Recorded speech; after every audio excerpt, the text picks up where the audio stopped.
Bismillah. Waalaikumsalam warahmatullahi wabarakatuh. Kawan-kawan dah mula masuk, Masya Allah.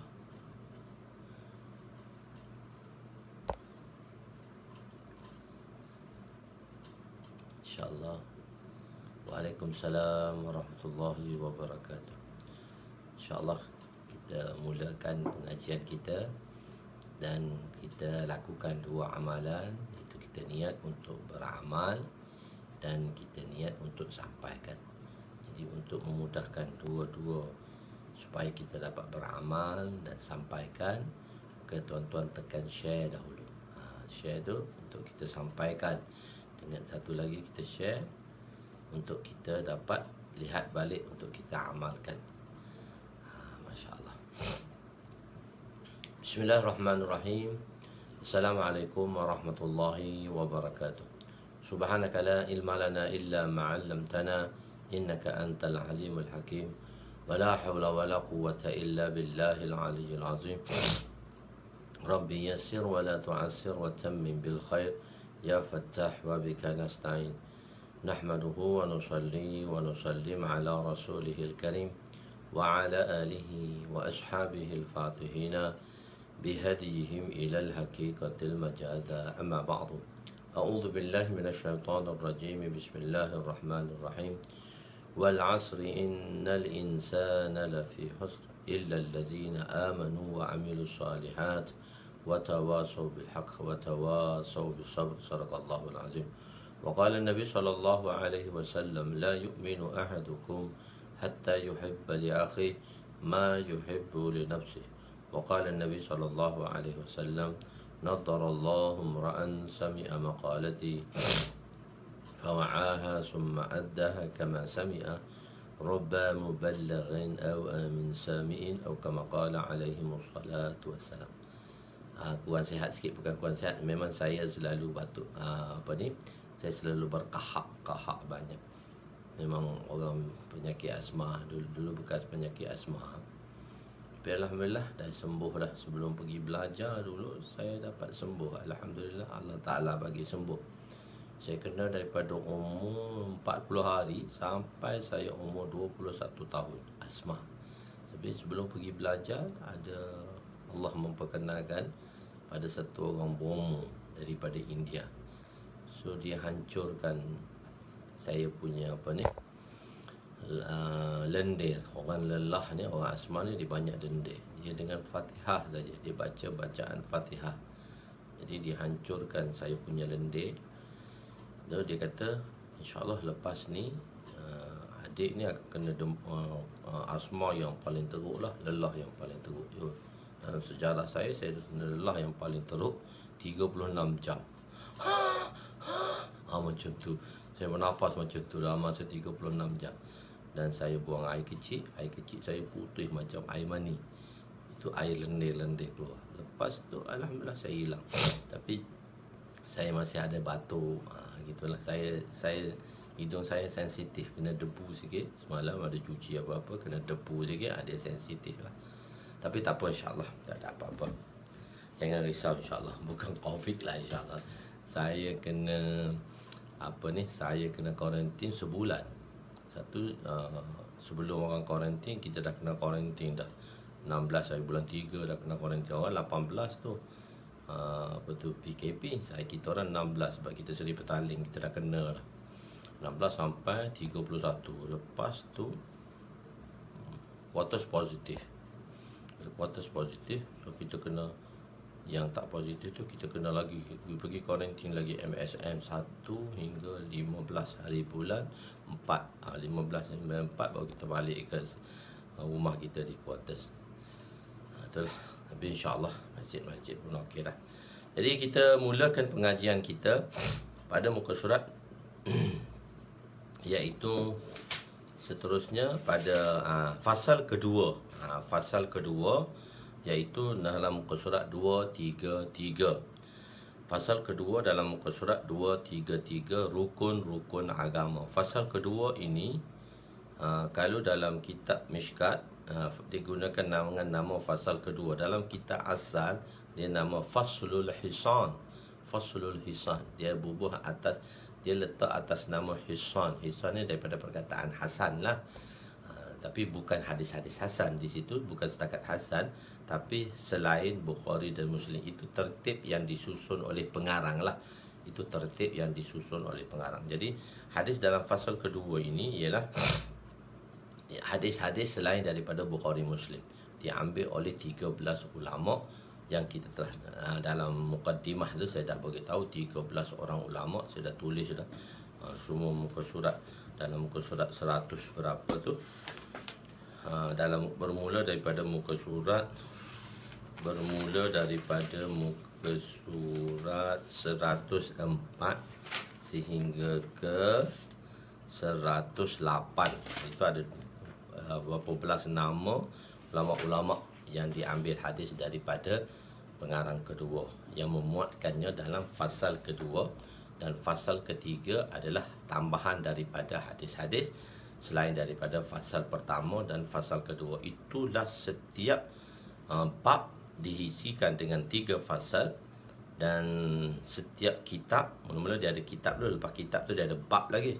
Setiap kitab ada 3 fasal, begitu juga setiap bab ada 3 fasal. Fasal ketiga itu tambahan daripada pengarang kedua. Hadisnya lebih kurang 1511 hadis yang ditambah oleh pengarang kedua di dalam pengarang pertama tadi. Jadi di sini nak memperkenalkan kita bukan ambil hanya hadis Bukhari Muslim saja sebagai dalil di dalam mensabitkan fiqh, di dalam mensabitkan dan mengistimbatkan hukum bagi a'immah arba'ah. Tidak ambil dalam Bukhari dan Muslim. Sebab apa? 3 imam yang besar tadi, Imam Abu Hanifah, Imam Malik dan Imam Syafi'i, mereka menyempurnakan fiqh mereka, yakni istimbat daripada fiqh mereka sebelum adanya Bukhari lagi. Jadi sebab itu mereka tidak jadikan kitab Bukhari Muslim itu sebagai rujukan. Hadis Bukhari dan Muslim itu tidak menjadi bukan menjadi rujukan mereka, sebab masa tu Bukhari dan Muslim tidak menulis lagi hadis sahih ni. Jadi mereka mengambil daripada bahan-bahan yang lain. Jadi sebab itu kita tidak bermazhab. Dulu kita jelaskan, kita tidak bermazhab Imam Bukhari dan kita tidak bermazhab Imam Muslim, tapi kita bermazhab fuqaha. Itu fuqaha yang 4. Dan cuma Imam Ahmad Ibn Hanbal dia sezaman dengan muhaddisin.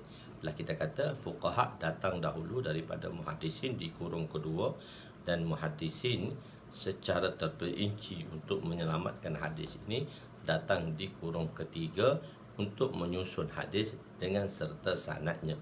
Di kurung kedua dah ada sanad, tapi sanadnya tu pendek.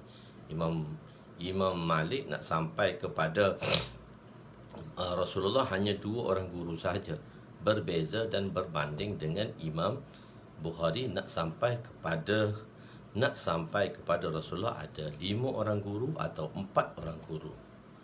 Begitu. Sebab itu kita tidak bermazhab Bukhari. Walaupun kita ngaji hadis Bukhari, kita tidak bermazhab Bukhari.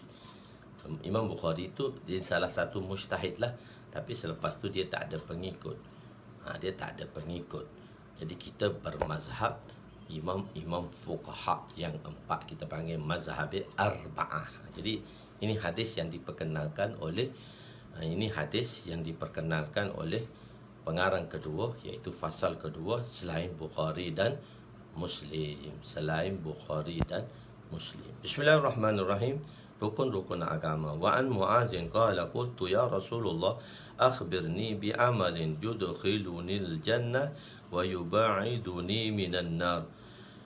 قال لقد سألت عن عمر عظيم وإنه يصير على من يسر الله عليه تعبد الله ولا تشرك به شيئا تقيم الصلاة وتؤتي الزكاة وتصوم رمضان وتحج البيت ثم قال ألا أدلك على أبواب الخير الصوم جنة والصدق تطفئ الخطيئة كما يطفئ الماء النار. وصلاة الرجل في جوف الليل ثم تلا تتجافى جنوبهم عن المضاجع حتى بلغ يعملون ثم قال ألا أدلك برأس العمر وأموده وذروة سنامه قلت بلى يا رسول الله قال رأس العمر الإسلام وأموده الصلاة وذروة سنامه الجهاد ثم قال ألا أخبرك بملاك ذلك كله قلت بلى يا نبي الله فأخذ بلسانه فقال كف عليك هذا فقلت يا نبي الله وإنا لمؤاخذون بما نتكلم به قال ثكلتك أمك يا معاذ هل يقب الناس في النار على وجوههم أو على مناخرهم إلا حصائد ألسنتهم رواه أحمد والترمذي وابن ماجه. Khair. Sayyidina Muaz radhiyallahu anhu berkata, aku telah bertanya, ya Rasulullah, wahai Rasulullah, beritahu kepada saya suatu amalan yang besar, bi'amalin. Bi'amalin. Amal ini di dalam bentuk nakira, beberapa amal lah, sesuatu amal. Dia terjemah dia dalam bentuk umum, dia tidak terjemah amal yang khusus. Ini beberapa amal. Lin tu oleh kerana dia tanwin, dan tanwin itu untuk ta'zim, sebab tu kita terjemah sesuatu amalan yang besar. Lepas sebelum ni kita dah bagi tahu yang akan memasukkan saya ke dalam syurga dan akan menjauhkan saya daripada neraka. Baginda bersabda, kamu telah meminta suatu perkara yang besar, tetapi ia adalah suatu perkara yang mudah bagi siapa yang dimudahkan oleh Allah. Amalan itu ialah beribadatlah kamu kepada Allah dengan ikhlas. Jangan mengutukannya dengan sesuatu pun. Dirikanlah solat, tunaikanlah zakat, berpuasalah pada bulan Ramadan, dan lakulah haji, iaitu tunaikanlah haji di Baitullah. Selepas itu baginda SAW bersabda, hendakkah aku memberitahu kamu pintu segala kebaikan? Selepas memberitahu perkara ini, Nabi offer lagi. Nabi offer lagi, nak beritahu lagi. Sebab Nabi tengok orang depan tu semangat. Orang depan tu semangat, so Nabi offer lah. Nabi offer lagi. Selepas itu baginda bersabda, hendakkah aku memberitahu kamu pintu segala kebaikan, yakni pintu yang menyampaikan seorang itu kepada kebaikan. Jadi Nabi offer. Bila tengok pelajar tu seronok, Nabi offer lagi. Begitu. Yakni pintu yang menyampaikan seorang itu kepada segala kebaikan. Iaitu apa? Amalan tersebut, puasa adalah perisai, yakni sebagaimana seorang mendapat penjagaan daripada serangan musuh. Dengan perisai demikianlah seorang itu terpelihara daripada serangan syaitan dan nafsu syahwat dengan berpuasa. Sedekah memadamkan dosa seorang sebagaimana air memadamkan api, dan bersolah pada waktu malam adalah perkara yang sedemikian juga. Kemudian baginda SAW membaca ayat tatajafa junubuhum 'anil madaji'i yad'una rabbahum khawfan wa tama'an wa mimma razaqnahum yunfiqun. Mereka merenggangkan diri daripada tempat tidur, sedikit sangat tidur kerana mengerjakan solat tahajud dan amal-amal yang soleh. Mereka sentiasa berdoa kepada Tuhan mereka dengan perasaan takut akan kemurkaannya, takut pada azab Allah, serta perasaan ingin memperolehi keredaannya, dan mereka selalu pula mendermakan sebahagian daripada apa yang kami berikan kepada mereka. Surah As-Sajdah ayat 16. Kemudian Nabi SAW bersabda lagi. Dia tengok kawan ni lepas bagi tahu ada respon, maka Nabi tanya lagi, hendakkah aku memberitahu kamu kepala, yakni punca dan tiang dan ketinggian semua amalan? Tiga. Nak bagi aku tiga perkara ni. Satu, punca pada setiap amalan, kepala dia, dan tiang bagi amalan itu, dan ketinggian amalan tersebut. Kepala segala urusan ialah Islam. Tanpanya tidak ada perkara yang akan diterima. tiang segala amalan ialah solat. Sebagaimana tanpa tiang rumah susah didirikan, demikianlah solat dalam Islam. Tanpa solat, Islam susah untuk dikekalkan. Dan ketinggian segala amalan ialah jihad. Dengan jihad, Islam akan ditinggikan. Kemudian Nabi SAW bersabda, hendakkah aku memberitahu kamu tunjang? Nak beritahu lagi. Seronok nak beritahu lagi. Apakah tunjang? Yakni tunjang tu akar kepada segala perkara-perkara di atas tadi. Baginda memegang lidahnya sambil bersabda, jagalah, kawallah lidah kamu. Sayyidina Muaz radhiyallahu anhu berkata, ya Rasulullah, adakah kita akan diazab kerana apa-apa yang kita ucapkan dengan lidah kita? Takkanlah kita kena azab pula dengan sebab lidah kita. Kemudian baginda SAW bersabda, sesungguhnya semoga ibumu kehilanganmu, wahai Muaz. Apakah ada perkara lain selain daripada tuaian lidah yang akan menghumbang manusia ke dalam neraka dalam keadaan terlangkup pada muka atau pada lubang hidungnya? Hadis riwayat Imam Ahmad, Imam Tirmizi, Imam Ibnu Majah. Ini beberapa perkara yang Nabi SAW pesan kepada sahabat Rasulullah SAW, iaitu namanya Sayyidina Muaz radhiyallahu anhu. Sebab apa Sayyidina Muaz ni Nabi SAW nak hantar beliau ke Yaman. Jadi banyak perkara-perkara yang mana beliau meminta nasihat daripada Nabi. Dan Nabi tengok dia ada respon. Bila Nabi bagi tahu satu benda, dia ada respon. Bila Nabi bagi tahu satu benda, dia ada respon. Seorang guru, seorang ustaz sangat seronok apabila kita mengajar dan kita bagi tahu dan anak murid kita ada respon. Seronok ada respon. Macam saya lah dengan tuan-tuan, saya tengok tuan-tuan tu macam ada respon, seronok. Saya tak tahu, tapi saya sangka baik tuan-tuan ni seronok. Bukan setakat seronok kita belajar ni, bukan setakat seronok kita nak amalkan dan nak sampaikan. Tapi kita tengok bila nak bagi satu benda, tuan-tuan seronok kerana tuan-tuan ada respon. Jadi pengajian saya mulakan ni, tuan-tuan ada respon. Sebab tu saya kata saya buka kelas lagi. Saya buka kelas lagi. Okey, nanti kita akan buat daurah lagi. So tuan-tuan ada dah dari kalangan tuan-tuan ni, masya-Allah. Masya-Allah, saya harap semualah yang lihat ni 154 ni lebih ni, semua kadang-kadang sampai 200. Hari ni kan hari bekerja. Jadi ada respon untuk nak mengetahui lebih lagi. Sebab saya dah beritahu awal-awal dulu, dalam hadis kita Mishkat ni lebih kurang 6,000 hadis.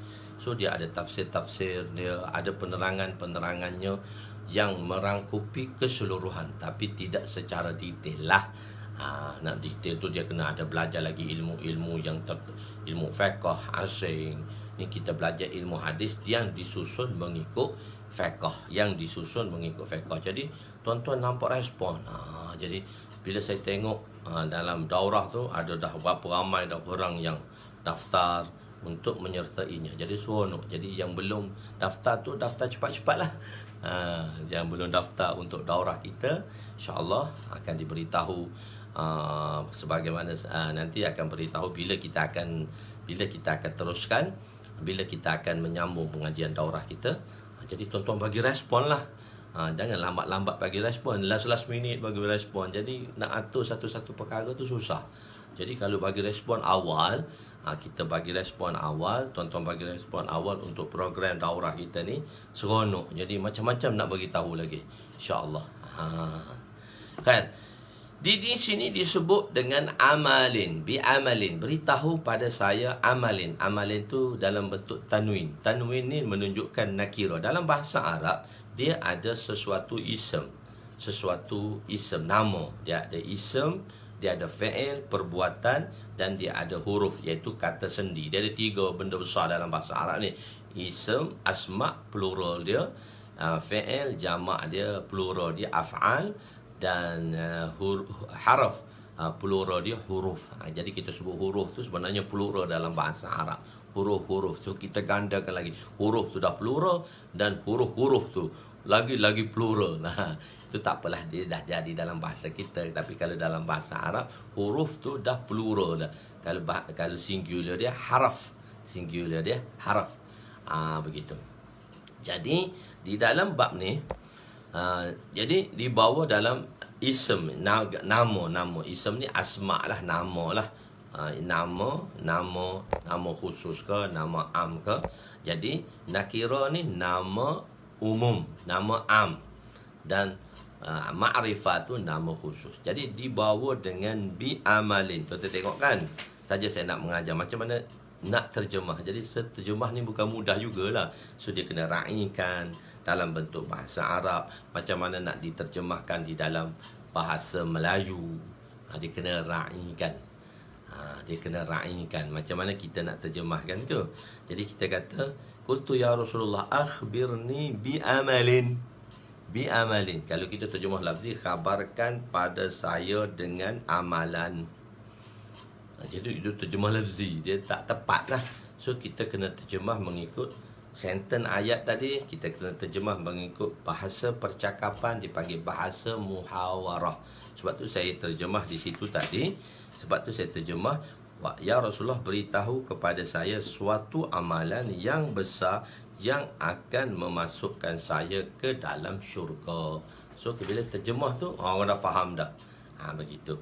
Jadi di sini saya nak jelaskan lagi bahawa nakirah di sini adalah perkataan nakirah disebut. Sebab tu kita kalau kita orang belajar nahwu syarah, kita orang tengok orang tu baca pun kita tahu dia salah, dan dia terjemah pun kita tahu dia salah. Dia terjemah. Telinga kita kan telinga kita bunyi salah tu. Macam orang pandai Quran lah, orang talaki Quran. Orang isteri saya, dia bahagian Quran, sanad Quran. Dia baca, orang baca benda salah sikit je bunyi. Dia bunyi kat telinga. Salah tu dia kata. Macam itulah kita orang pun.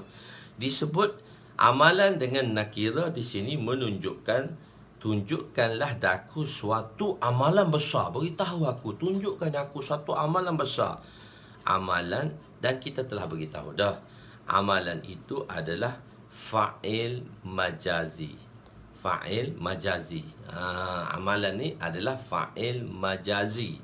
Maknanya bukan hakiki. Amalan ni bukan hakikatnya bukan secara hakiki untuk memasukkan kita dalam syurga, tetapi amalan ni untuk kita mendapat redha Allah. Dengan redha Allah tadi kita akan ke syurga, iaitu dia bukannya, amalan ialah fa'il majazi. Majaz bukan hakiki.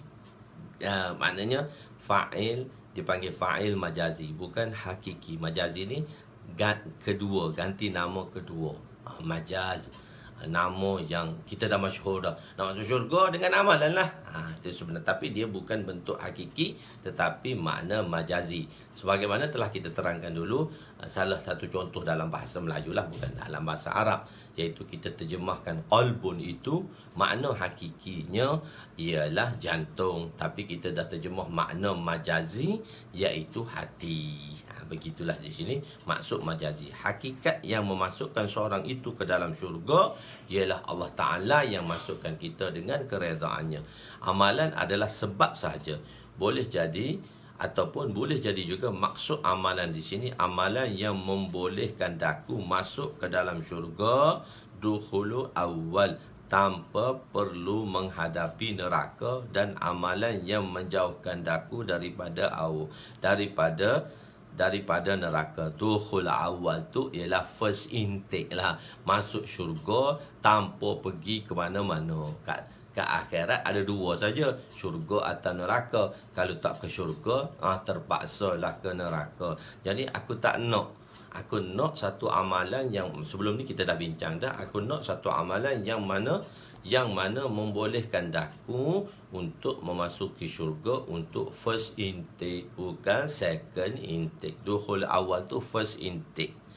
Atau atas dasar inilah Nabi memuji beliau. Jadi Nabi suka orang tanya. Jadi pandai bertanya. Pandai bertanya. Kadang-kadang pandai mengolah pertanyaan. Jadi pertanyaan ni perlu pandai. Tuan-tuan perlu belajar. Bukan tuan-tuan lah, saya dan tuan-tuan, kita perlu belajar macam mana kita nak olah soalan, yang mana soalan itu dia jadi satu benda yang seronok. Dia bukan satu bebanan besar. Apa-apa benda lah, kita nak beritahu ke, kita nak tegur ke, kita tegur dengan satu teguran yang mana orang yang kita tegur tu dia tak rasa pun. Dia tak rasa. Kita kan selalu tegur tu dengan sindiran. So orang yang tegur dengan sindiran. Kalau tegur dengan sindiran orang tak suka. Kita tegur dengan atas dasar simpati. Kita dasar express in sympathy. Maksudnya kita tegur tu atas dasar simpati. Simpati tu betul tak tahulah, saya Inggeris ni tak pandai sangat pun. Kadang-kadang sebut bunyi simpati tu simpati lah kot makna dia. Kalau adik saya, kalau saya cakap macam ni, dia selalu tutup telinga. Dia kata, kau cakap Inggeris tak betul bang. Tak apalah tak betul, kadang-kadang gitu. Khair, tak apa. Jadi di sini kita bertanya atau kita nak memberi peringatan. So kita bagi dalam bentuk yang mana orang depan kita tu seronok. Dia boleh membetulkan kesilapan. Kita tak boleh push dia. Ada tempat dia bukan tak boleh push, semua tak boleh push, tak ada. So kita kena tengok tempat tadi. Kita kena tengok dengan baik. Kita tengok situation tadi, kita tengok audience tadi macam mana. So boleh tak? Jadi dia berbagai-bagai keadaan. Jadi berbagai-bagai keadaan. Jadi pertanyaan, kalau misalnya kalau orang tu silap, mungkin dia tersilap ke, tulisan dia silap ke. Sebab tu ulama-ulama di kalangan mereka, apabila dia mendapati satu orang tu, kawan dia ke ulama lain tu silap. Silap. Apa maksud dia? Betul lah perkataan tu silap, tapi dia tak kata haza ghalatun. Dalam kitab dia tak kata haza ghalatun, ni salah. Dia kata apa? Haza fihi nazrun. Di dalamnya ada perbahasan. Bahasa yang diguna tu ajib lah. Kalau kita belajar agama, kalau kita belajar orang-orang agama, bila dia ada satu perkara yang diterangkan oleh seseorang itu tak menepati ataupun mungkin salah, mungkin salah dan tidak menepati, bolehkah kita tegur ikut FB? Kita tak boleh ikut FB. Kita kena ikut Rasulullah SAW. Minta maaf lah, kita sekarang ikut bahasa lah. Budak-budak sekarang bercakap bahasa, oh bro. So bahasa tu melambangkan peribadi seorang. So sebab tu kita belajar hadis, kita nak bawa kita ni macam hadis Nabi SAW. Sekurang-kurangnya kita mengetahui. Jadi kita belajar hadis ni, kita nak macam mana hadis tu berada dalam kehidupan kita. Itu maksud dia. Dia bukan setakat hukum ahkam saja kita kena tahu. Banyak kehidupan. Imaniyat, muamalat, muasyarah, akhlaqiyat, dan muamalat, muasyarah, akhlaqiyat, imaniyat, ibadat. So kita tahu keseluruhannya sekali. Kita tahu keseluruhan sekali. Jadi ulama bila dia kata orang tu salah, kan zaman sekarang tu, oh salah tu, tak betul tu, ustaz tu tak betul tu. So perkataan tu agak keras. Fihi nazrun. Ulama dulu menggunakan ibarat dia bila di dalam kita belajar dalam kitab, fihi nazrun. Padanya, fi tu pada, hi tu nazrun. Fihi tu mungkin perbahasan. Itulah. Pada perbahasan ini nazrun. Dia perlu dibincang lagi lah. Fihi nazrun. Di sini ada sesuatu lah. Nazrun, ada pandangan dia. Nazar tu pandangan dia. Di situ ada satu pandangan. Di sini ada satu pandangan. Sebab tu kita belajar hadis, sebenarnya kita nak belajar adab. Kita tak boleh mengikut normal. Okey, FB kita boleh buat macam ni, IG kita boleh buat macam ni. Tak. Sebab kita nak ajar masyarakat, kita nak ajar diri kita dan kita nak ajar masyarakat supaya macam mana kita nak betulkan channel kita mengikut perintah Allah dengan sunnah Rasulullah SAW. Jadi kalau kita tak mengetahui, kalau kita tak mendengar dan kita tak sedia nak mendengar, macam mana kita nak mengetahui perkara itu? Maka kita akan mengikut lenggok dunia. Orang kata gitu, kita kata gitu. Kita rasa betul lah, tapi sebenarnya tak betul cara dia. Banyak lagi kita kena belajar. banyak lagi. Kami banyak belajar daripada guru-guru kami macam mana cara untuk menegur. Kadang-kadang kita pun terlepas juga, terlanggar juga, macam tu. Terlanggar juga maksudnya terlepas border, terlanggar. Tapi so at least sekurang-kurang kita ada. Kita ada. Kadang-kadang orang tak suka dengan bahasa kita. Kadang-kadang orang tak suka. Mungkin satu orang tu dia agak berada, maknanya agak senang lah. Dia cakap pun, dia cakap. Mungkin dia cakap, satu orang bila saya temu, orang tu Masya Allah lah, saya kata.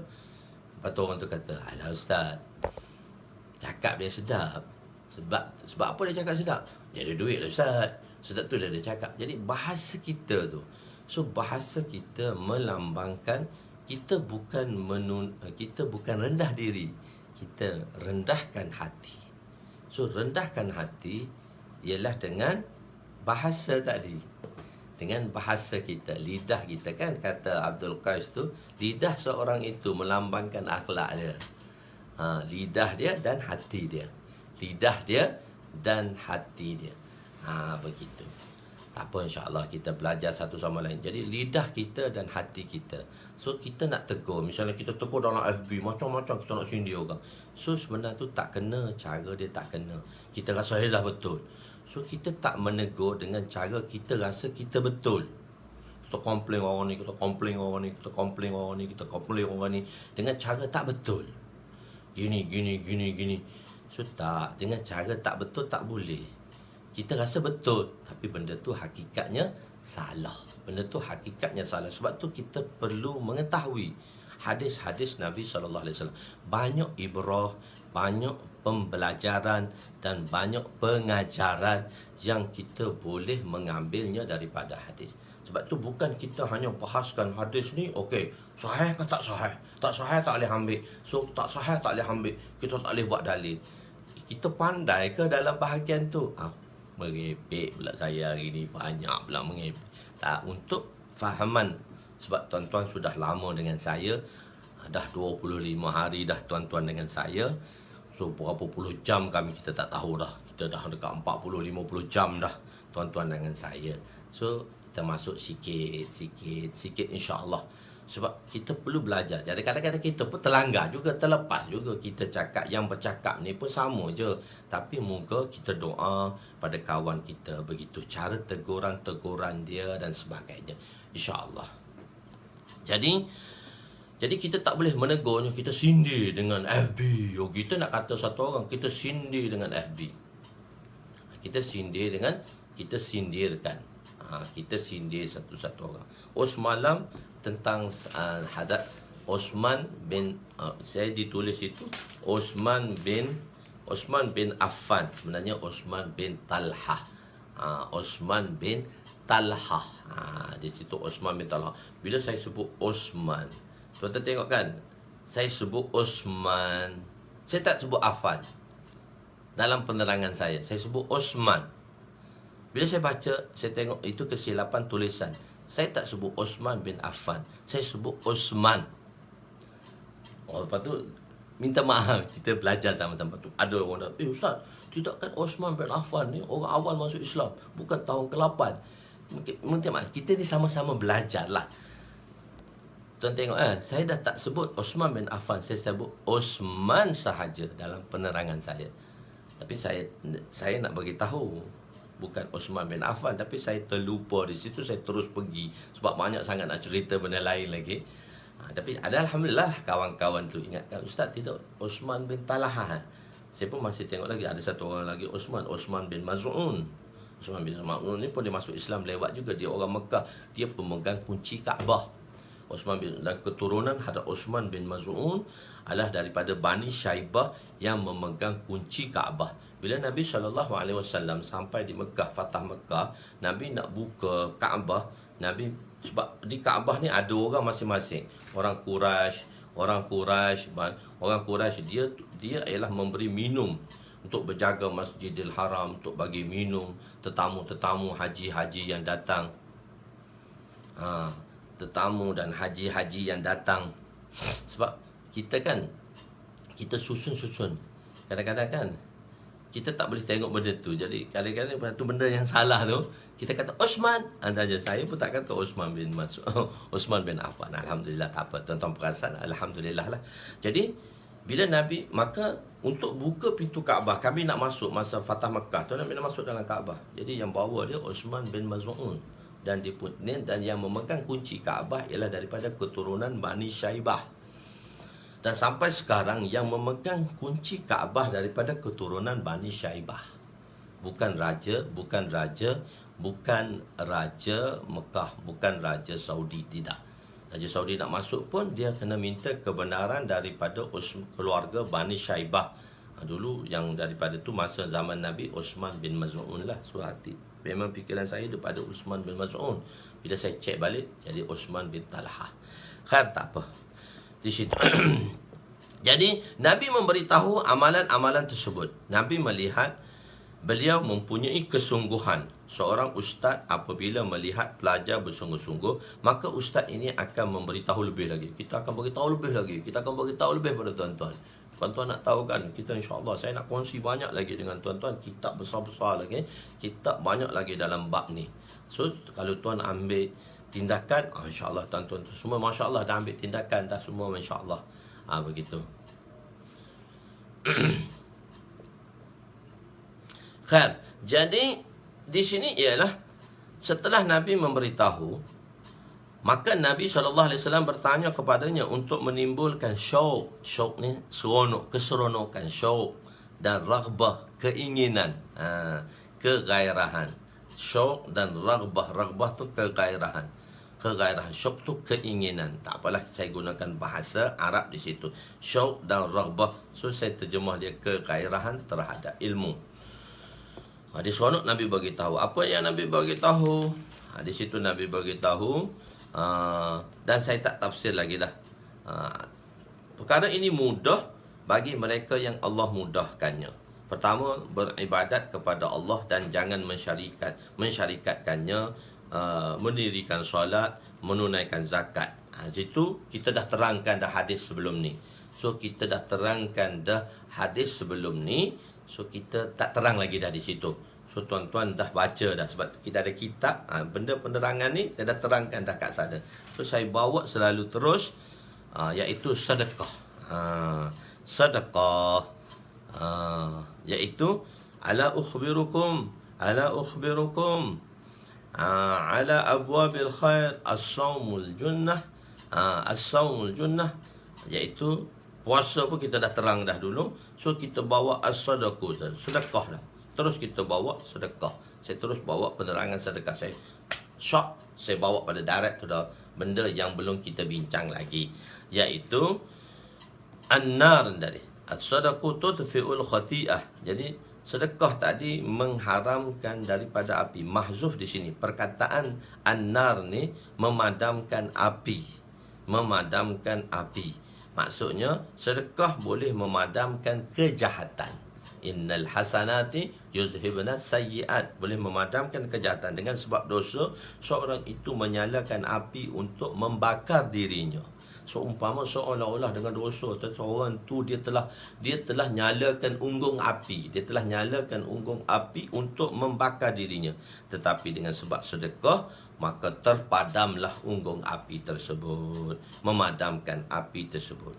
Dan satu lagi, jawful lail. Dan jawful lail, salatul rajuli fil jawfil lail. Dan sembahyang tengah malam. Sembahyang tengah malam iaitu larut malam. Ada pendapat mengatakan antara isyak dengan maghrib.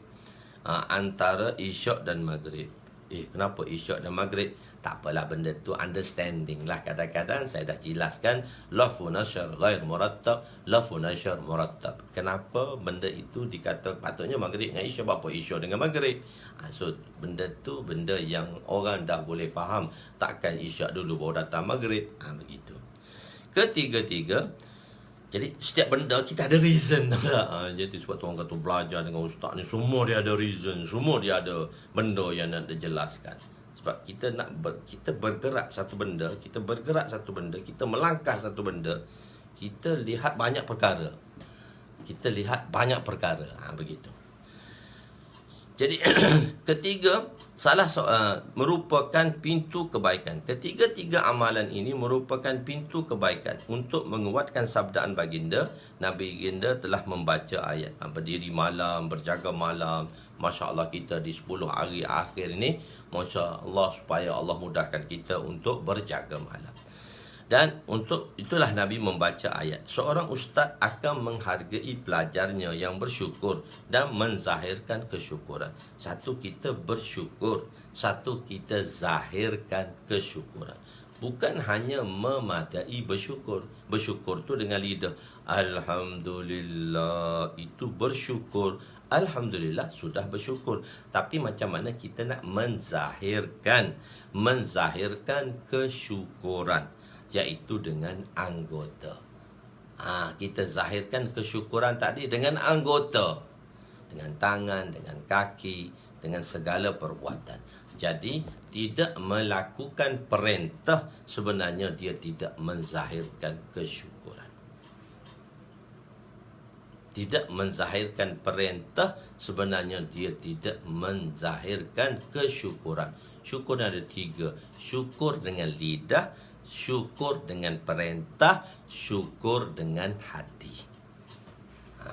Perbuatan syukur tu. Syukurnya ada 3.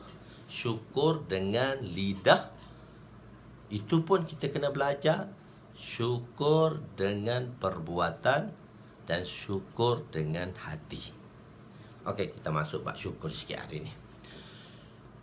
Asa tuhibbu syai'a, asa tuhibbu wa asa tuhibbu syai'a fahuwa wa huwa syarrul lak, wa asa taqrahu syai'a wa huwa khairul lak, wallahu ya'lamu wa antum la ta'lamun. Asa tuhibbu syai'a, asa taqrahu syai'a, ada benda yang kita tak suka. Wa huwa khairul lak, sedangkan Allah mengetahui perkara itu terbaik untuk kita. Asa taqrahu syai'a, asa tuhibbu syai'a, ada benda yang kita suka tetapi wa huwa syarrul lak, Allah kata benda yang kamu suka tapi dia tak elok untuk kamu. Dua benda di sini. Ada benda yang kita suka, dia situation yang berbeza lah. Bukan semua benda kita tak suka tu benda terbaik. Tapi ada satu situation, Allah bagi tahu di sini satu keadaan, ada satu benda yang kamu suka sedangkan dia tak baik untuk kamu. Ada perkara yang kamu tak suka, itu terbaik untuk kamu. Alhamdulillah, dengan lidah ala kulli hal. So saya nak sabit ayat ni dengan Alhamdulillah pada lidah. Alhamdulillah pada lidah. Jadi kadang-kadang kita mendatangi suatu benda yang kita tak suka. Tapi benda yang kita tak suka tu adalah terbaik untuk kita. Kita minta satu benda yang baik, tapi kita didatangi, kita diboleh, kita minta dengan lidah kita kesyukuran, kita minta Alhamdulillah, tapi kita didatangi benda yang tak baik. Masa tu boleh tak lidah kita mengucap syukur Alhamdulillah? Boleh tak? Kok agak-agak boleh tak? Sebab kita didatangi benda yang kita tak suka, tapi kita tak tahu. Allah kata yang kau tak suka tu terbaik untuk kamu. Allah, ujung ayat Allah beritahu, wallahu ya'lamu wa antum la ta'lamun. Allah mengetahui, lebih mengetahui, engkau tak tahu apa pun. Jadi sekarang macam mana syukur dengan lidah? Jadi benda yang kita tak suka, dia mendatangi kita. Ada tak pada masa tu lidah kita mengalungkan Alhamdulillah? Kita mungkin rasa sesuatu dalam hati tu, tak apa, benda tu masih terasa lagi dalam hati. Tapi ada tak kita ucap Allah, lu tak kena. So adakah kita ucap Alhamdulillah wastarja'a? Allah, Nabi ajar pada kita dalam hadisnya, bila kita hadapi benda ni, Allah beritahu kepada malaikat. Nabi cerita, Allah beritahu kepada malaikat, kamu pergi ambil nyawa anak si fulan. Samratu fuadi. buah hati si fulan. Buah hati si fulan di sini maksud dalam hadis ni, yang kita akan belajar nanti bab tu, iaitu buah hati dia anak. Allah perintahkan malaikat untuk pergi ambil nyawa anak seseorang. Malaikat pun pergilah ambil nyawa anak seseorang. Bila setelah mengambil nyawa tadi, maka malaikat pulang. Allah lebih mengetahui apa yang ada pada apa yang dilakukan oleh malaikat. Tapi Allah bertanya, nak beritahu Allah suka kenapa orang tu buat macam tu. Dengan kelakuan orang tadi, Allah ceritakan di sini. Allah tanya malaikat, kamu datang daripada mana? Ya Allah, Tuhan telah Rabbi Ta'ala, Bari Ta'ala telah hantar saya untuk mengambil nyawa anak si fulan. Tapi saya pelik orang ni. Saya tak pernah jumpa. Setelah anaknya diambil, maka dia kata apa? Alhamdulillah wastarja'a. Pertama dia ucap alhamdulillah. Kedua wastarja'a, dia mengucap inna lillahi wa inna ilaihi rajiun. Mula-mula dia kata alhamdulillah. Lepas tu dia kata inna lillahi wa inna ilaihi rajiun. Sebab daripada Allah lah kita datang dan kepadanya lah kita kembali. Tapi ucapan dia kata malaikat kata ajib orang ni ya Allah. Dia ucap alhamdulillah dulu. Allah Ta'ala kata binakanlah satu mahligai untuk orang itu di syurga dan namakan mahligai itu namakan mahligai itu dengan nama Baitul Hamdi, mahligai kesyukuran. Saya terjemah bait tu mahligai, di syurga tu mahligai lah, mahligai kesyukuran. Jadi Allah bagi mahligai kesyukuran. Allah bagi mahligai kesyukuran. Orang yang mana dia ucap alhamdulillah dulu dalam semua keadaan. Ala kulli hal. Susah nak ucap tu. So sebab itu kita mesti untuk benda tu, untuk kita ucapkan lidah kita dengan kesyukuran, kita mesti ada satu sifat husnuzan. Husnuzan, baik sangka dengan Allah. Kita mesti ada satu baik sangka dengan Allah. Husnuzan, kita mesti baik sangka dengan Allah. Kita jangan su'uzan dengan Allah Ta'ala. Jangan kita berburuk sangka. Allah tak suka kita berburuk sangka dengannya. Dan bila kita berbaik sangka, dia akan datang lagi satu sifat. Bila kita baik sangka dengan Allah Subhanahu wa Ta'ala. Bila kita baik sangka, apa sifat tu saya nak sebut sana, itu lupa dah pula sekarang. Bahawa kita, bila kita berbaik sangka dengan Allah, ada satu sifat saya nak cerita sana, itu lupa dah, tak apalah. Kita nanti bila teringat saya cerita balik. Jadi bila kita baik sangka dengan Allah, barulah kita kena bila kita berbaik sangka dengan Allah, kita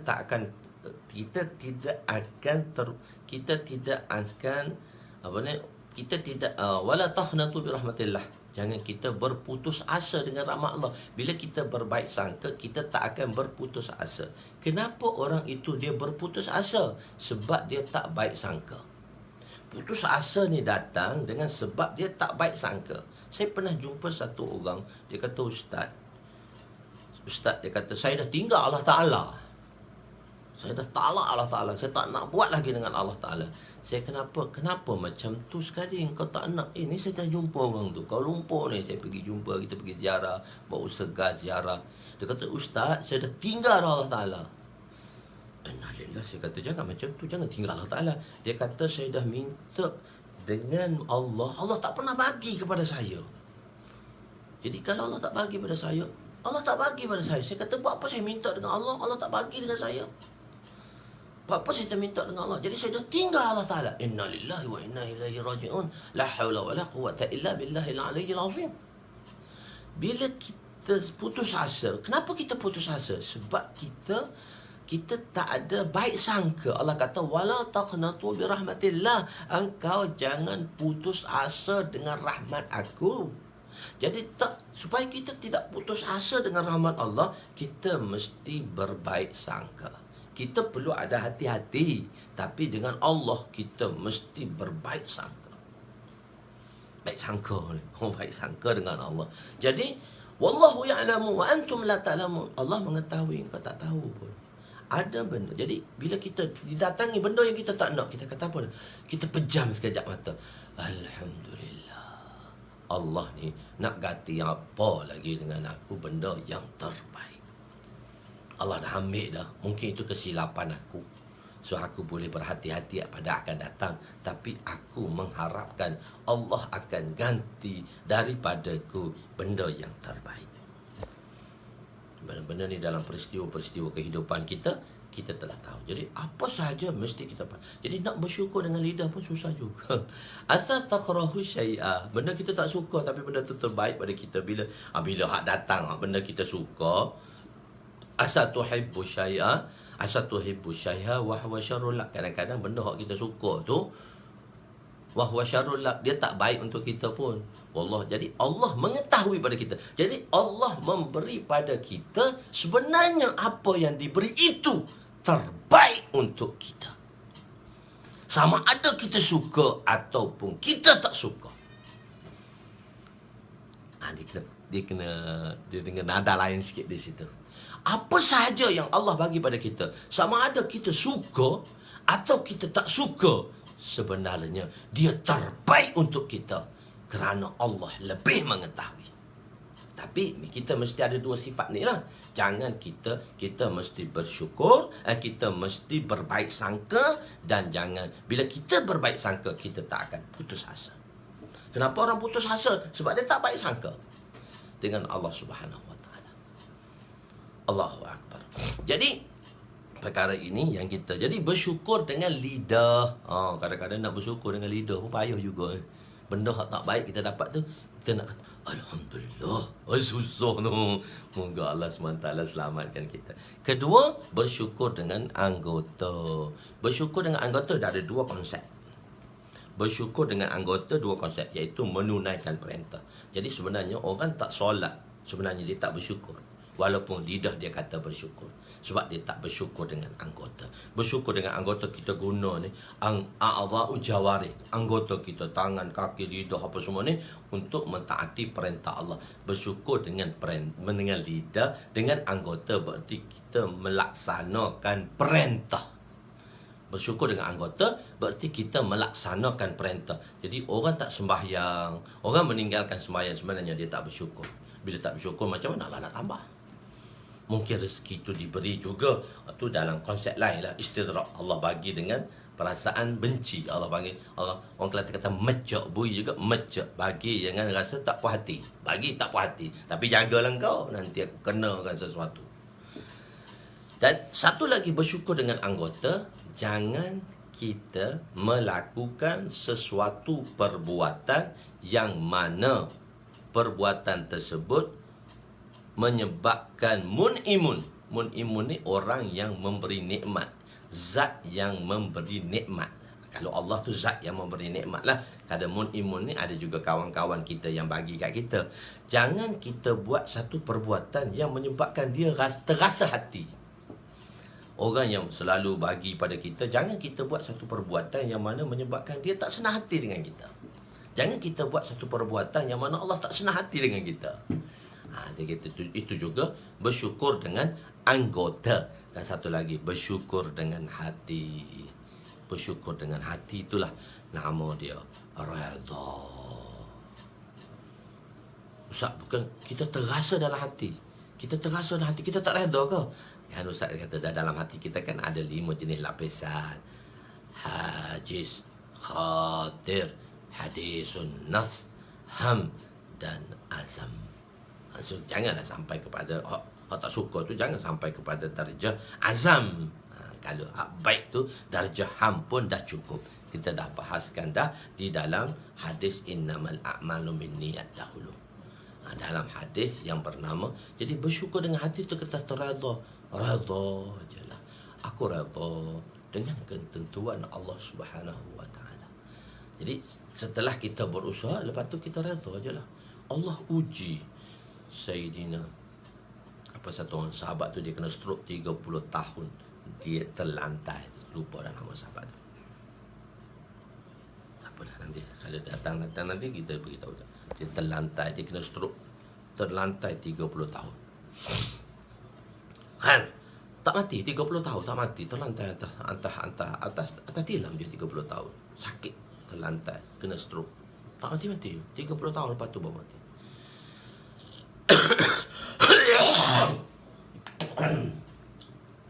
Khair. Seorang ustaz, jadi bersyukur dengan hati, bersyukur dengan anggota, dan bersyukur dengan lidah. Seorang ustaz menghargai pelajarnya yang bersyukur dan menzahirkan kesyukuran. Melihat keinginan Sayyidina Mu'az radhiyallahu anhu, Nabi menyambung lagi hadisnya, "Dakkah aku memberitahu kamu punca sesuatu amalan, tiangnya dan ketinggian semua amalan." Islam ialah punca segala-galanya. Islam ni adalah punca segala-galanya. Apa maksud punca segalanya? Kalau kita tak Islam, apa saja kita buat tak ada faedah. Mana kita tidak dapat jaza, mungkin akan mendapat in'am. Kebaikan yang seorang itu buat, bagi orang Islam dia akan dapat dua, in'am dan jaza. In'am dan jaza. In'am tu nikmat dunia dia akan dapat dengan kebaikan dia Allah bagi, tapi sahabat takut. Namanya Allah bagi kat dunia, nama akhirat tak bagi. Tapi tidak, in'am tu Allah akan bagi orang yang buat baik. Macam mana, cara macam mana, itu Allah lebih mengetahui. Dan satu lagi, jazak, balasan. Bagi orang kafir, mungkin dia mendapat in'am. Balas, Allah bagi nikmat dunia kat dia, tapi jazak dia tak boleh. Sebab iman tu penting. Jadi Islam tu penting lah. Islam tu iman lah. Segala kebaikan orang kafir tidak akan mendapat, tidak akan dikira. Segala kebaikan orang kafir tidak akan dikira di akhirat. Itu ia seperti fata morgana. Di sini di sini tiga sifat: Islam, solat dan jihad. Nabi beritahu. Nabi beritahu, hendaklah kamu menjaganya, ketinggian dia. Ketinggian dia tu solat lah. Tiang Islam, tiang agama ialah solat. As-salah imanuddin, man aqamaha aqamaddin, man hadamaha hadamaddin. As-salah imanuddin, solat itu adalah tiang agama, Nabi sabda. Man aqamaha aqamaddin, barang siapa yang mendirikan solat, maka dia mendirikan agama. Man hadamaha hadamaddin, barang siapa yang merosakkan solat, meruntuhkan solat, dia meruntuhkan agama. Di sini tiga. Di tiga, Islam, solat dan jihad. Antara ulama besar yang menasihati Maulana Ilyas dalam menetapkan 6 sifat sebagai usul dalam dakwah, sedangkan Maulana hanya inginkan 2 sifat sahaja, iaitu kalimah dan solat. Dalam nak membentuk sifat sahabat, 6 sifat sahabat yang kita bincangkan di dalam tabligh itu, kita ada 6 point man. Kalau orang putih panggil 6 point man. Dulu kita panggil 6 perkara, tapi sekarang ada orang panggil 6 sifat. Terpulanglah tuan-tuan nak panggil 6 perkara ke, 6 sifat ke, 6 sifat sahabat ke. Tak bolehlah perkara, kena sifat. Terpulanglah benda tu, syai' itu dia benda besar. Jadi perkara tu dalam bentuk umum, sifat tu dalam bentuk khusus. So tuan nak sebut perkara ke sifat. Kalau tuan-tuan keluar dengan Amir, jangan sebut perkara, tuan-tuan sebut sifat. Kalau kita tuan-tuan kalau tu tuan sebut perkara, orang tu tak marah, jalan aja. Benda tu dia satu konsep saja. Kan, bukan kita hanya bergantung pada lafaz ni, kena lafaz ni aja, tidak. Kan.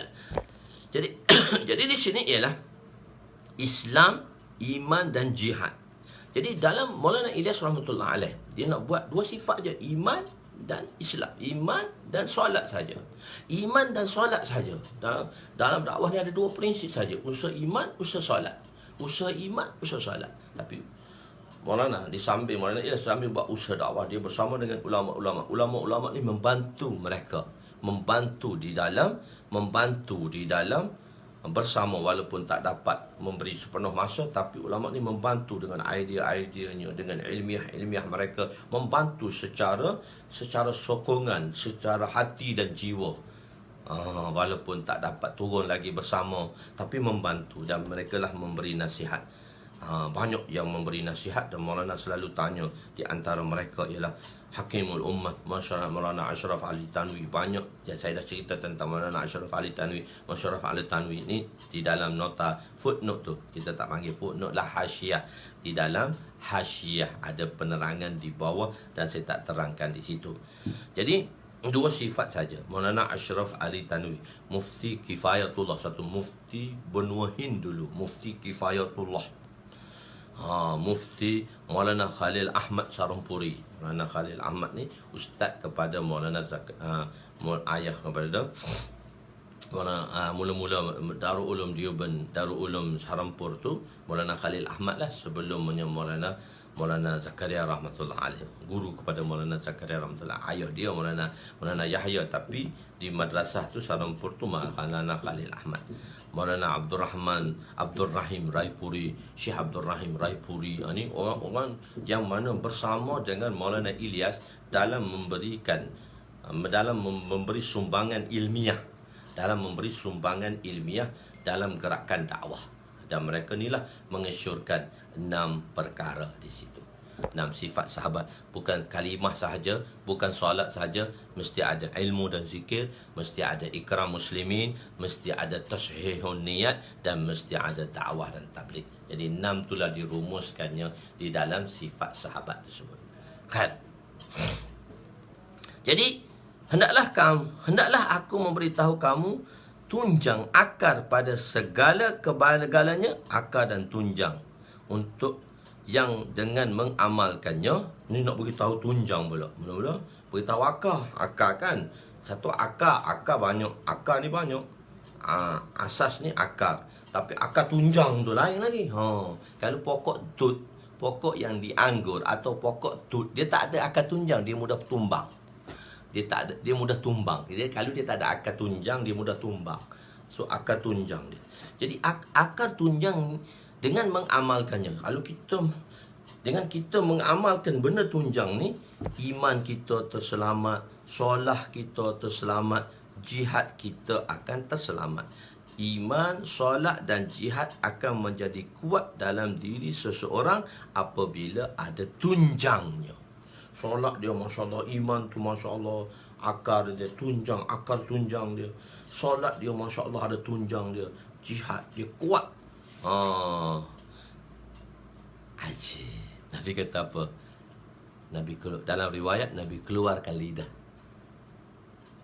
Nabi pegang lidah. Nabi kata, adakah maksud tidak boleh bercakap? Jagalah lidahmu, Muaz. Jagalah lidahmu, Muaz.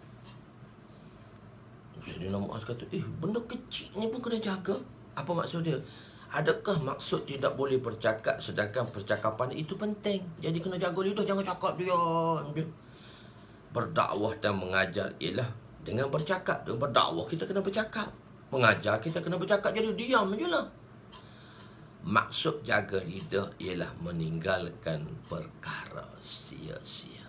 Jaga lidah ni ialah jangan kita buat sia-sia. Kenapa kita kata maksud jaga lidah ni jangan buat sia-sia? Kita compare dengan satu hadis lagi. Wa Nabi Hurairah radhiyallahu anhu qala Rasul sallallahu alaihi wasallam min husni islami mar'i tarkuhu ma la ya'ni. Riwayat Tirmizi. Hadis riwayat Tirmizi. Yaitu Sayyidina Abu Hurairah radhiyallahu anhu berkata, Rasulullah sallallahu alaihi wasallam bersabda, antara kecantikan dan keelokan Islam seorang itu dia tak akan sampai keelokan dan kecantikan Islam yang sempurna ialah dengan meninggalkan sia-sia. Jadi maksud jaga lidah ni, kita tak boleh cakap sia-sia. Salah satu je lah, bukan setakat jaga lidah. Lidah tu salah satu amalan yang sia-sia. Banyak lagi amalan sia-sia. Tengok sia-sia, dengar sia-sia, buat sia-sia, fikir sia-sia. Sebab nak hasilkan iman kan, selalu orang dakwah kata nak hasil iman, dia ada 4 saluran. Mata, telinga, lidah, fikir. Dakwah bagus, dia bagi misal macam-macam, pelik-pelik orang dakwah bagi misal. Apa yang kita cakap itu akan kesan ke hati kita. Apa yang kita dengar itu akan beri kesan ke hati kita. Apa yang kita lihat dia akan masuk hati kita. Apa yang kita fikir masuk dalam hati kita. 4 saluran yang mana dia akan mempengaruhi qalbun kita, mempengaruhi iman di dalam hati kita. Mempengaruhi iman di dalam hati kita. Jadi maksud jaga lidah ni, jangan kita buat sia-sia, cakap sia-sia, cakap la ya'ni. Dalam bahasa Arab kita panggil dia la ya'ni, cakap sia-sia. lihat benda yang sia-sia. Benda yang sia-sia, dengar benda sia-sia.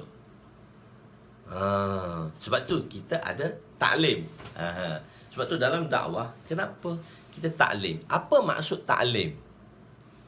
Tu katakan, dakwah tu hafal taklim.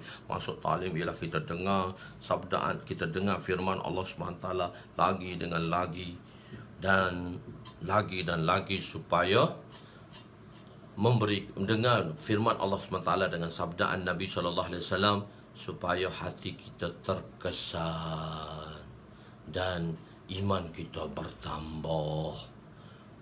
Panjang kan kalau orang nak apa tu kat susah. Senang saja. Mana Ilyas rahmatullah alaih dia ajak orang mewat. Orang mewat ni takkan dia nak hafal panjang-panjang. Nak sebut tabligh pun tak pandai dia sebut tabligh. Tabligh pun dia sebut tabligh dengan dal bukan dengan ghain. Dia sebut tabligh bukan tabligh. Dia bukan sebut tabligh. Nak sebut tu pun tak pandai. Mana Ilyas ni dia simple. Kita buat dakwah ni simple aja biar orang mudah faham. Tapi kita adalah satu benda yang untuk mudah bagi orang-orang yang terpelajar, dia nak mudah hafal. Tapi macam mana kita nak terangkan dengan orang yang simple? Orang simple pun hukum dia diperintahkan untuk berdakwah. Jadi Mona Ilyas kata senang je. Buat dakwah ni senang je. Apa maksud taklim? Nak ubah iman, nak tambah iman dan nak ubah hati kita supaya berkesan. Itu aja. Itu maksud simpulannya, nak ubah, nak tambah iman. Apa ayat dia? Wa idza tuliyat alaihim ayatuhu zadatuhum imana. Buat taklim ni, kita dengar taklim macam kita dengar hadis ni. Kalau taklim dalam dakwah tu dia khususlah fadail amal, fadilat kalau Quran, fadilat Ramadan, fadilat sedekah, muntakhab, itu dia tertentulah macam ni. Kalau itu taklim ijtimai dalam dakwah lah. Tapi kita belajar ni taklim juga hadis-hadis ni. Sebab apa kita belajar hadis ni? Kita belajar taklim ni untuk beri kesan. Hadis ni dia akan beri kesan dalam hati kita. Quran dia akan beri kesan dalam hati kita. Supaya iman kita bertambah dan hati kita terkesan. Kita dah diuli dengan kebaikan. Kita duduk dengar hari-hari benda baik. Jadi kita seronok nak buat baik. Dan supaya iman kita bertambah. Jadi begitu. Jadi itu maksud dia, jaga lidah ni. Nabi keluarkan lidah Muaz. Dia kata yang ni lah yang akan yang merosakkan kamu nanti. Kau jaga dia Muaz. Kau jaga dia Muaz. Islam kamu terjaga, solat kamu akan terjaga, jihad kamu akan kuat. Dengan lidah ni. Tolonglah tuan-tuan, jagalah lidah. Saya dan tuan-tuan, jagalah lidah. Jagalah lidah kita. Jangan kita menyindir orang. Jangan kita mencerca orang. Jangan kita sindir. Kadang-kadang kita sindir. Sama kawan kita sindir. Apa tujuan kita sindir? So kita kena lihat. Jadi kita kena buat satu benda tu. Aku buat ni, adakah benda yang aku buat ni dia datang manfaat untuk akhirat aku? Ada tak aku cakap ni dia boleh datang ke akhirat untuk aku? Itulah kehidupan sahabat. Mereka bercakap, mereka kata, adakah yang aku lakukan ini, apa yang aku cakap ini, apa yang aku lihat ini, apa yang aku dengar ni, apa yang aku fikir ni, dia datang kebaikan untuk akhirat aku. Kadang-kadang kita sama orang masjid tegur saja. Sama orang masjid tegur sindir. Kita tak puas hatilah dengan orang. Kenapa? Tak faham. Saya pun macam tu juga. Macam tak puas hati dengan orang. Saya tak sebut tuan-tuan lah. Tuan-tuan orang bagus. Saya ni memang tak puas hati. Kenapa kita tak puas hati dengan orang? Nak marah orang tu. Nak sindir je orang tu. Kenapa tak tahu? Sama kawan kita. Tak bolehkah kita cakap baik-baik? Sahabat ruhama bainahum. Mereka asyidda alal kuffar. Mereka ni Masya Allah. Mereka ni ruhama, berkasih sayang. Berseluruh tak apa. Jangan buat sindiran. Jadi sebab itu Nabi kata, sebab tu apa yang kita nak buat, kita kena lihat, adakah keuntungan yang aku buat ni mendatangkan keuntungan aku di dunia dan keuntungan aku di akhirat. Sayyidina Abu Hurairah, maka atau diterangkan dalam hadis yang lain, supaya kita mendapat apa yang kita buat ni, kita kena fikir. Nabi SAW bersabda dengan hadis Abu Hurairah lagi. Wan Abi Hurairah radhiyallahu anhu qala Rasul sallallahu alaihi wasallam, "Man kana yu'minu billahi wal yawmil akhir falyaqul khaira aw falyasmut." Sayyidina Abu Hurairah radhiyallahu anhu berkata, Rasulullah sallallahu alaihi wasallam bersabda, sesiapa yang beriman dengan Allah dan pada hari kiamat, hendaklah dia memperkatakan perkara yang baik. Dia kena sebut benda baik. Dah letih dah tak nak buat apa baik, diam sudahlah. Masa tu kita diam, tak apalah. Kenapa diam? Letih dah ustaz buat benda baik, kita diam je lah. Tak payah kita nak buat, kita nak cakap la yakni lagi, kita nak cakap sia-sia lagi. Baik kita duduk diam, boleh pahala je. Sebab setiap perbuatan kita akan dikira sama ada kita diam atau kita bercakap. Sama ada anggota kita berharakat, menggerakkannya ataupun tidak.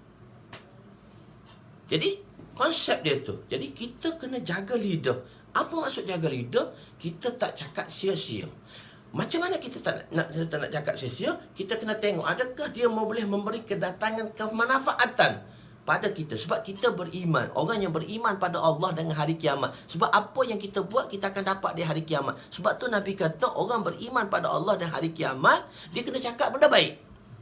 Kalau tak boleh cakap benda baik, duduk diam. Sudah. Ada. Dia satu-satu hadis tu, kalau kita belajar hadis kan, dia satu-satu hadis tu ada kaitan tu. Benda ni dia akan masuk dalam diri kita. Benda ni yang baik ni kita dengar hari-hari, dia akan masuk dalam diri kita. Dia akan memberi kesan pada jiwa dan perasaan kita. Allahu Akbar. Semoga Allah Ta'ala mudahkan kita untuk beramal dengannya. Dan kita nak habislah.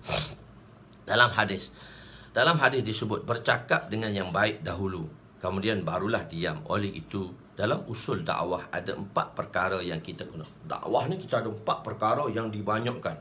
Dakwah, kata dakwah, ta'lim, ta'alum, ibadat, khidmat. Dia benda hak baik lah. Dakwah, kita dakwah. Lepas tu tak ada dakwah, kita duduk diam, kita dengar ta'lim. Dakwah dengan lidah. Lepas tu kita dengar ta'lim. Ibadat, ibadat kita buat dengan anggota kita pula. Ibadat dan khidmat. Khidmat ni kita bantu orang pula. Kita bantu orang. Masya Allah, 4 jenis ni. Dan satu lagi, dalam usul dakwah kita 4 perkara yang dikurangkan. 4 perkara ni kita kena kurang. Bila kita banyak 4 perkara yang kurang ni kita tak buat dah. Bukan kita perlu tinggal, kita kena kurangkan. Kurangkan makan dan minum. Kita kurang makan dan minum. Lepas tu kita kurang tidur dan rehat. Kurangkan tidur, kurangkan rehat. Pula apatah lagi 10 Ramadan yang akhir. Kurangkan. Dah cakap dengan orang. Jangan kira orang. Duk cakap dengan baik. Kurang berada di luar masjid. So konsep ni kita faham 3 ni. Makan, minum, tidur, rehat. Kurangkan berada di luar masjid. Biasanya kita sebut dalam dakwah, kurang cakap sia-sia. Kurang cakap sia-sia. Cakap sia-sia ni mana kurang? Tak boleh langsung. Tarkuhu tu, tengok hadis atas tu. Min husni islami mar'i tarkuhu ma la yakni. Cakap sia-sia tak boleh pun. Kenapa? Kena kurang. Tak boleh cakap sia-sia ni, tak boleh cakap, kena kurang. Jadi kita salah. Bukan kita salah, kita salah terjemah. Dalam Urdu kita kata dururat ki baton ko kam karna. Dururat ki baton. Dururat ni bukan sia-sia. Keperluan yang mana perlu kita kurangkan. Benda yang tak perlu kita kurang. Bukan kita kurangkan cakap sia-sia. Kurangkan cakap sia-sia. Sia-sia ni tak boleh cakap langsung pun. Bukan kena kurang. Jadi kadang-kadang terjemah mengurangkan percakapan mengenai keperluan kita. Kurang keperluan tu, kurangkanlah sikit. Perlu kita, manusia ni dibenarkan 2 bercakap. Satu atas perintah, satu atas keperluan. Jadi keperluan kita ni kita kurangkanlah sikit. Apatah lagi bila satu orang tu dia berada dalam jemaah, so kuranglah cakap keperluan. Tinggallah sekejap, kuranglah cakap keperluan. Jadi manakala percakapan sia-sia perlu ditinggalkan sepenuhnya. Manusia dibenarkan bercakap dalam 2 dasar: menyampaikan perintah, hukum, dan bercakap atas dasar keperluan. Perkara haram perlu ditinggalkan sepenuhnya. Perkataan yang harus dibenarkan tidak sampai ke peringkat la yakni. Jangan sampai dia sampai ke peringkat la yakni. Sebab tu dia berbeza. Sebab tu hukum yang keempat tu, jangan membazir. Bukan jangan membazir. Membazir tak boleh. Jangan. Satu ada 4 yang ditinggalkan dalam dakwah. 4 yang ditinggalkan. Apa itu? Jangan Harap kepada makhluk, jangan minta dengan makhluk. Jangan minta dengan makhluk, jangan harap dengan makhluk. Isyraf, jangan dengan syin. Isyraf, jangan harap dengan makhluk. Jangan minta dengan mulut. Dan satu lagi, israf. Israf ni bukan jangan membazir. Jangan membazir. Israf lain. Israf musrifin. Musrifin dengan membazir lain. Musrifin dan membazir ni lain. Tak apa, saya nak habiskan. Tuan-tuan yang ada perlu pergi, tuan-tuan pergilah, tuan-tuan boleh lihat. Dan saya nak habiskan hadis ini sikit je. Tak, esok nak sambung dia jadi panjang pula. Saya minta maaf. Saya akan teruskan sedikit lah. Saya ambil masa sedikit, tak apa. Kita pun dah akhir-akhir Ramadan kan. Saya ambil masa lagi. Saya minta maaf ya. Saya sambung sikit lagi.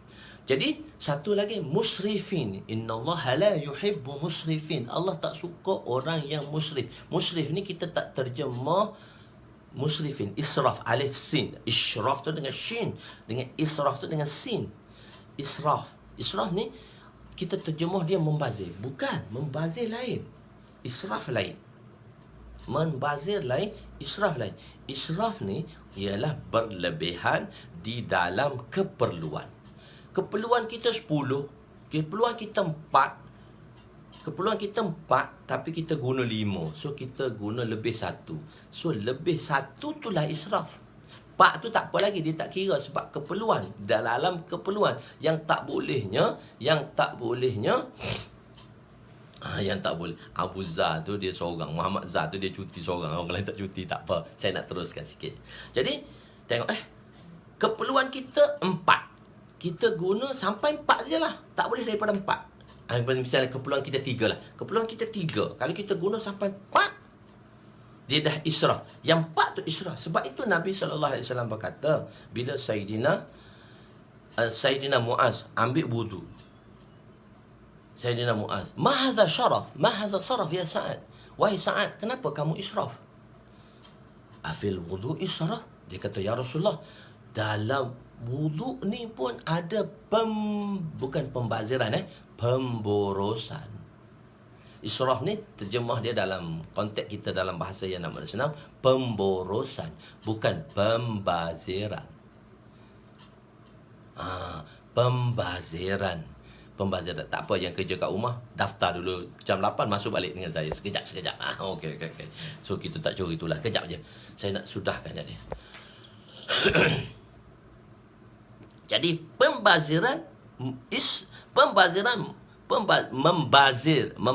tu kawan syaitan lah. Dan israf tu berlebihan. Saya nak beza gini. Israf ni ialah kita berbelanja, kalau belanja lah, lebih daripada keperluan. Tempat yang dibelanja tu betul, cuma lebih daripada keperluan. Membazir ni, tempat yang dibelanja tu tidak mengikut syarak, walaupun sikit mahupun banyak, walaupun banyak mahupun sikit.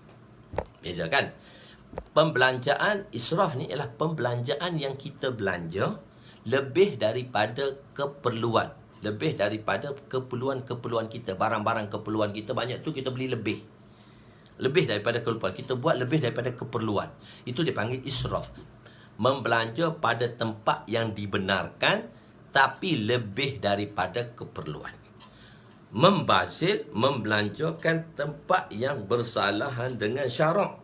Sama ada banyak mahupun sikit. Walaupun 20 sen, tapi tempat yang dibelanjakan tadi bersalahan syarak. Maka 20 sen tu juga telah dikira membazir, tak mesti kena sampai 1000. Okey, israf ni kita buat lebih daripada keperluan. Maka Sayyidina Sa'ad dia sedang berwudu. Nabi kata, ma hadza saraf ya Sa'ad? Sa'ad, kenapa ada pemborosan dalam wudu? Maka Sa'ad tanya, heranlah, ibadat pun ada pemborosan juga ke? Afil wudu israf? Dalam agama ambil sembahyang pun adakah, bukan pembaziran, adakah pemborosan?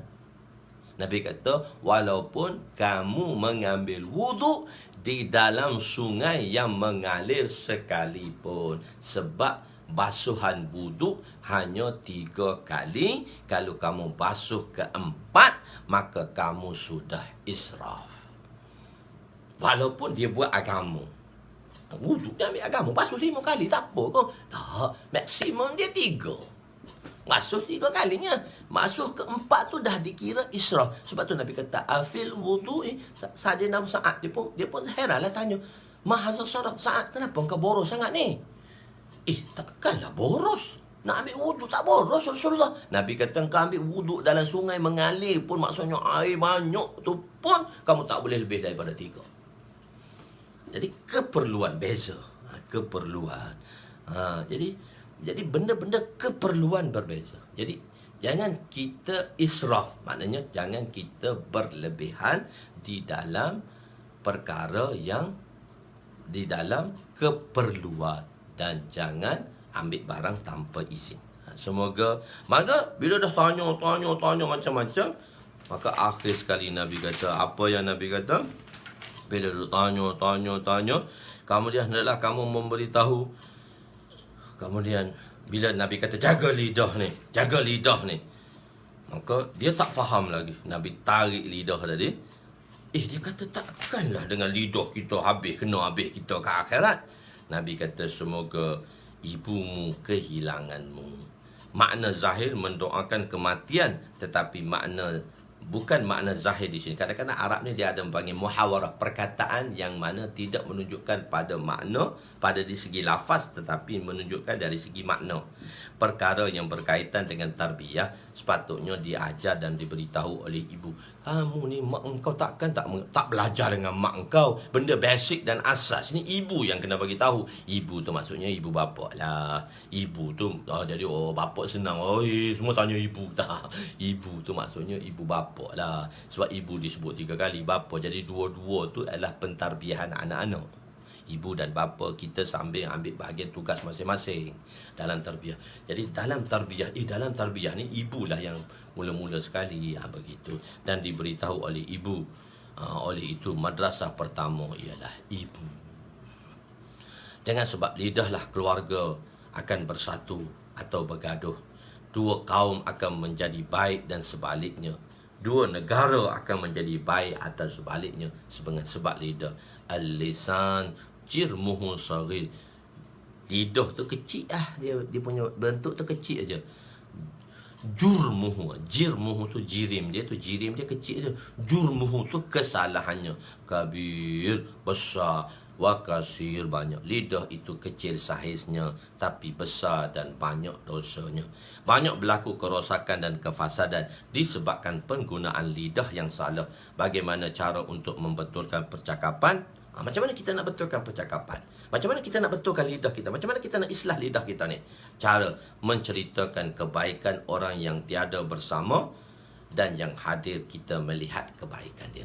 Orang yang duduk depan mata kita, kita lihat baik dia. Jangan kita lihat buruk dia. Kita lihat mana baik dia. Buruk dia tu banyak. Kita lihat mana baik dia. Dan orang yang ada depan kita, kita jangan lihat buruk dia. Dan orang, kita jangan cerita baik dia. Tak boleh cerita baik dia, kadang-kadang merosakkan dia. Tapi kita lihat mana baik dia. Dan orang yang tak ada di depan kita, yang gaib, maka kita menceritakan kebaikannya. Itu cara nak jaga lidah tadi. Keadaan cerita kebaikan orang yang tiada bersama kita dan orang yang hadir yang bersama kita, kita lihat kebaikannya. Banyak lagi kebaikan umat yang perlu dilihat. Keadaan sekarang sudah terbalik. Orang yang bersama kita, depan kita puji dia betul-betul, angkat dia, puji dia, lambung dia betul-betul. Dan orang yang tidak bersama kita, kita puji tu, bila dia tak ada depan kita, kita keji habis-habis. Orang tu gini, orang tu depan dia tu kita puji, belakang ni kita keji habis. Moga Allah maafkan kita. Hasaid tuayan yang dipotong dengan sabit, yakni lidah, akan memotong segala amalan kebaikan seperti sabit memotong tuayan. Jika digunakan dengan salah, jika digunakan dengan betul, maka akan wujud kasih sayang, muhabbah, ulfah. Guru kami panggil kami, hai pelajar-pelajar yang mulia. Aziz talabah, hai pelajar-pelajar yang mulia. guru kami apabila nak marah pada kami, yang satu lagi dia tak kata bodoh, dia kata wahai hamba Allah, wahai hamba Allah. Bahasa dia cantik aja, tak pernah kata bodoh, tak pernah haki maki hamun. Maulana Nazrul Rahman bila dia nak marah kita, dia kata hai khuda ke banda, hai hamba Allah, hai hamba Allah. Bila nak marah, bila cakap pelajar-pelajar yang mulia, Maulana Musa Rohani Bazi, dia panggil kami, hai Maulana, Maulana. Kami tak jadi Maulana lagi macam tu. Maulana, Maulana. Bahasa-bahasa yang indah. Hari ini belajarlah dengan bahasa-bahasa yang indah. InsyaAllah dia akan membuahkan natijah yang terbaik. InsyaAllah yang baik itu daripada Allah, supaya kita dapat beramal. InsyaAllah tuan-tuan yang belum daftar lagi, tuan-tuan daftarlah insyaAllah. Dan masih lagi tak banyak, saya tengok dalam baru 30-40 orang baru daftar. Jadi tuan-tuan berdaftarlah. Jadi saya tengok kesungguhan tuan-tuan. Cuma kadang-kadang dengan kesibukan kerja tak sempat nak daftar, nak tulis. Kadang-kadang kan orang sibuk ni, nak tulis sikit pun tak sempat. Jadi tuan-tuan lepaskan masa, daftarkan. InsyaAllah banyak lagi perkara yang kita akan kongsikan untuk kita amalkan dan kita sampaikan. Aku qouli hadza astaghfirullahalazim li wa li walidayya wa li jami'il muslimina wal muslimat wa lil mu'minina wal mu'minat al ahya'i minhum amwat bi rahmatika ya arhamar rahimin ya awwalal awwalin wa ya akhiral akhirin wa ya dzal quwwatil matin wa ya rahimal masakin wa ya arhamar rahimin. Zalamna anfusana wa illam taghfir lana wa tarhamna lanakunanna minal khasirin. Allahumma innaka afuwun karim tuhibbu afafa fa'fu alghina. Rabbana atina fid dunya hasanah wa fil akhirati hasanah wa qina azaban nar. Allahumma ighfir lana dhunubana wa wasi' lana khalaqana wa tajib lana kasabana wa kanni'na bima razaqtana wa la tuzhib talabana ila syai'in sarraftahu anna. Wa sallallahu ala sayyidina Muhammadin wa ala alihi wa sahbihi ajma'in walhamdulillahirabbil alamin. Apa dia tulis ni? Mudah. Masih belum ada kitab untuk jilid 1 ni, boleh lihat detail di post ini selepas tamat kelas cap lagi. Okey. Untuk iklan lah tadi, masya-Allah. Tuan-tuan boleh, masya-Allah. Tuan-tuan boleh, kita insya-Allah nanti kita akan sambung lagi insya-Allah. Wallahu a'lam.